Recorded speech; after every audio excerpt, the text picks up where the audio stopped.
생소한 어학시험지를 받은 느낌. 첫 연애를 하는 느낌? 급히 이사가는 느낌? 저는 정말 막막하고 굉장히 당황스러운 느낌을 받았어요. 교사로서 생활을 해온 지가 20년이 넘었고 나름 수업에 대해서는 자신감이 있다고 생각을 했는데 어떻게 해야 되지? 아주 오랜만에 느끼는 그런 느낌이었거든요. 저는 잘 모르는 상황에서 첫사랑에게 막 잘하고 싶은 생각이 들듯이 이 온라인 수업을 너무 잘하고 싶은데 막상 나는 어떻게 하면 잘할 수 있을까라는 그런 생각이 너무 들다 보니까 부담감이 되게 심해지더라고요. 저도 이제 비유를 하자면 이사가는 느낌이라고 했는데 거의 뭐 피난 갈 정도의 느낌. 네. 어느 날 내일부터 당장 한 번도 가보지 않은 새로운 집에 이사를 가야 되는 상황일 때 그러면 내가 여기서 뭘 가지고 가야 되는가 또 뭘 놔두고 가야 되는가 그 집에 대한 구조가 어떤지 전혀 정보가 없는 상태로 가야 되는 거의 피난길.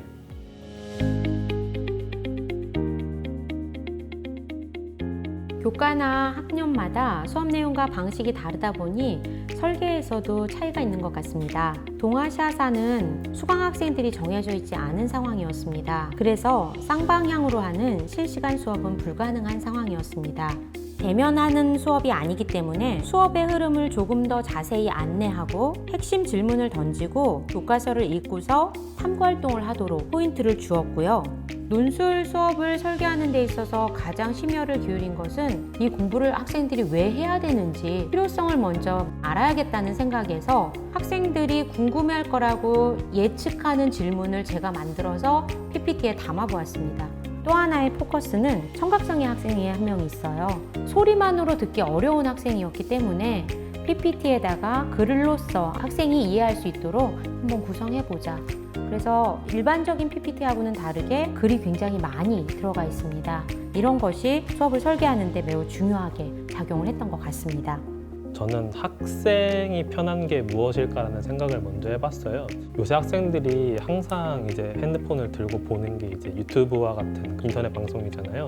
그래서 저도 창을 조그맣게 띄우고 파워포인트를 크게 띄운 다음에 댓글창도 달고 진짜 제가 스트리머가 된 것처럼 만들었더니 학생들이 되게 신선하게 저한테 이제 별명식으로 막 BJ 상현 막 이런 식으로 하면서 수업의 내용을 구성하는 데 있어서는 학생들에게 따로 유인물을 나눠주기 어려운 상황이었기 때문에 교과서를 좀 중심으로 PPT 내용을 만들었었고요. 그리고 이제 학생들이 이제 고3이다 보니까 문제풀이에 있어서 중요할 수 있는데 좀 쉬운 개념들 같은 경우를 복습하기 위해서 제가 EBS 온라인 클래스의 퀴즈 강좌를 이용해서 제공을 했었고요. 심화 문제, 기출문제 같은 경우에는 제가 실시간 수업 거의 막바지쯤에 학생들과 함께 문제의 유형을 분석하고 선지를 같이 살펴보는 그런 식으로 좀 접근을 해서 어려운 것도 지금 나와 같이 풀고 있으니 우리 모두 잘 해보자 이런 식으로 접근했던 것 같습니다.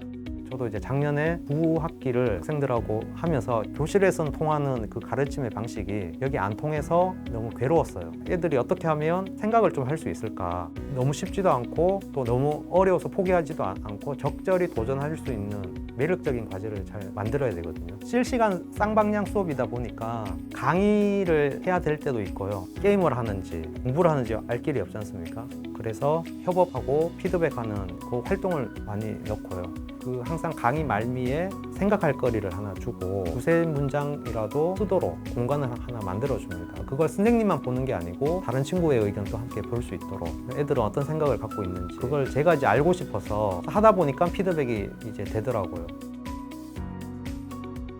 우리 학교 선생님이 잠시 얘기를 좀 하면 일본어 선생님 같은 경우는 일본어를 한 번도 경험해보지 않은 아이들한테 3월 첫 시간이면 히라가나를 이렇게 가르쳤는데 그게 온라인에서 잘 구현하기 힘드니까 처음에는 일본에 대한 문화 파트로 먼저 들어가는 거예요. 문법, 어휘를 가르치는 게 아니라 일본의 정치, 경제, 사회, 문화, 역사 이런 내용에 대해서 강의를 했거든요. 그러다 보니까 선생님도 평소에 고민하지 않았던 그런 방식이었고 저희 학교 선생님 중에 한 분은 농구 수업을 이제 해야 되는데 학교에 계신 남자 선생님들한테 직접 경기를 뛰어달라고 영상을 찍고 자유투도 하고 저희가 경기하는 도중에 나온 어떤 반칙이라든지 이런 것들을 그 동작이 나온 순간 딱 정지하고 이 동작은 이제 이러한 동작이고 이런 식으로 생동감 넘치게 특히나 저희 학교 선생님들이 뛰는 걸 보면 얼마나 웃기겠어요. 네.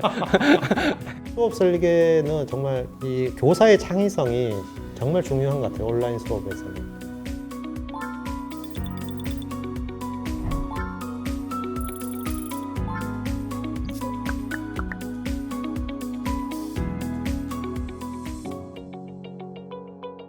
시공간에 제약이 없다는 점, 그리고 교사학습 공동체가 더욱 발전될 수 있는 것, 그리고 학생들에게 내실 있는 피드백이 가능하다는 점을 장점으로 꼽고 싶습니다. 수업이라는 본질의 차이는 없다고 저는 생각을 해요. 근데 오히려 온라인 수업을 위해서 수업 설계를 좀 세세하게 하게 되더라고요. 활동지 같은 경우도 학생들이 수업의 흐름에 따라오기 좀 어렵다고 했을 때 그거를 안내하는 문구라든가 수업할 때 우리 시나리오를 작성하면서 수업을 하진 않잖아요.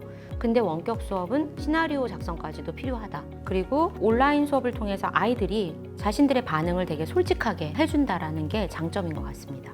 또 하나의 차이를 보면 예전 교실 수업에서는 애들이 학습지를 다 걷어서 선생님 다 한 장씩 넘겨가면서 학생의 반응을 여유 있게 볼 시간이 없었는데 온라인에서는 쉽게 효율적으로 확인하고 피드백을 할 수 있더라. 예컨대 뭐 구글이나 MS에서 나오는 설문지 보고 활용하면 반응이 통계적으로 다 나오거든요. 그런 부분에서 분명히 장점이자 차이점 아닌가 싶습니다.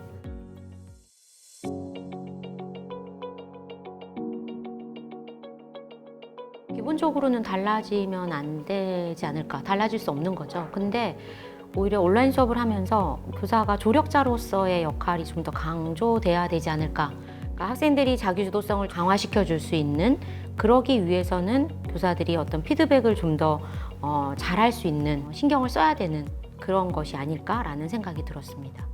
이제 온라인 수업을 한번 거치다 보니까 온라인 보고를 활용한 방법들을 선생님이 이제 이번 기회에 알게 된 거죠. 유한상 선생님 말씀처럼 그 조력자 역할은 달라지지 않지만 조력하는 방법이 풍부해졌다? 그런 지점은 다른 환경이다라고 생각이 듭니다.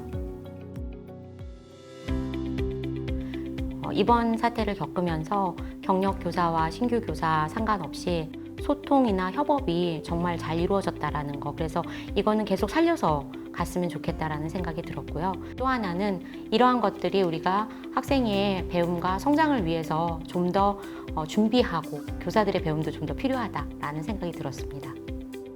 교실 수업을 대체하는 수업이 원격 수업이 아니고 오히려 교실 수업을 보완하는 수업이 원격 수업이다. 이걸 좀 느꼈습니다. 왜냐하면은 교실에서 학생들의 성장과 배움을 교사가 확인하고 피드백을 해야 하는데 그 하지 못했던 많은 부분들이 원격 수업에서는 쉽게 할 수 있었거든요.